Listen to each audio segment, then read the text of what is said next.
திமுக தலைவர் கருணாநிதியை கோபாலபுரத்தில் தேமுதிக தலைவர் விஜயகாந்த் சந்தித்து பேசினார். காவிரி நதிநீர் விவகாரம், மேகதாது அணை பிரச்சினை ஆகியவை குறித்து ஆலோசனை நடத்தியதாக செய்தியாளர்களிடம் விஜயகாந்த் தெரிவித்தார். இவ்விவகாரங்கள் தொடர்பாக அதிமுக நீங்களாக அனைத்து கட்சியினரையும் ஒருங்கிணைத்து பிரதமர் மோடியை இன்று சந்திக்க உள்ளதாக விஜயகாந்த் தெரிவித்தார். தமிழக காங்கிரஸ் கமிட்டி தலைவர் EVK இளங்கோவனையும் விஜயகாந்த் சந்தித்து பேசினார். சத்தியமூர்த்தி பவனில் நடந்த இந்த சந்திப்பின் போது முன்னாள் மத்திய அமைச்சர் ப. சிதம்பரம் உள்ளிட்ட மூத்த காங்கிரஸ் தலைவர்கள் உடனிருந்தனர்.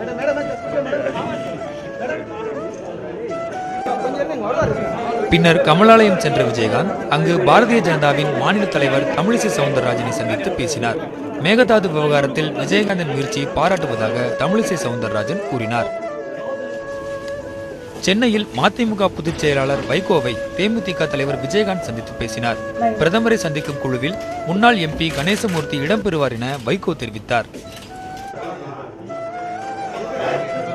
இதனைத் தொடர்ந்து தமாக தலைவர் GK வாசனை அவரது இல்லத்தில் சந்தித்த விஜயகாந்த் பிரதமரை சந்திக்க வருமாறு அழைப்பு விடுத்தார். பிரதமரை சந்திக்கும் குழுவில் தமாக இடம்பெறும் என வாசன் தெரிவித்தார். விடுதலை சிறுத்தைகள் கட்சி தலைவர் திருமாவளவனையும் விஜயகாந்த் சந்தித்து பேசினார். அவரது தலைமையில் அனைத்து கட்சி பிரதிநிதிகளுடன் பிரதமர் இன்று சந்திக்க இருப்பதும் அரசியல் முக்கியத்துவம் வாய்ந்ததாக கருதப்படுகிறது.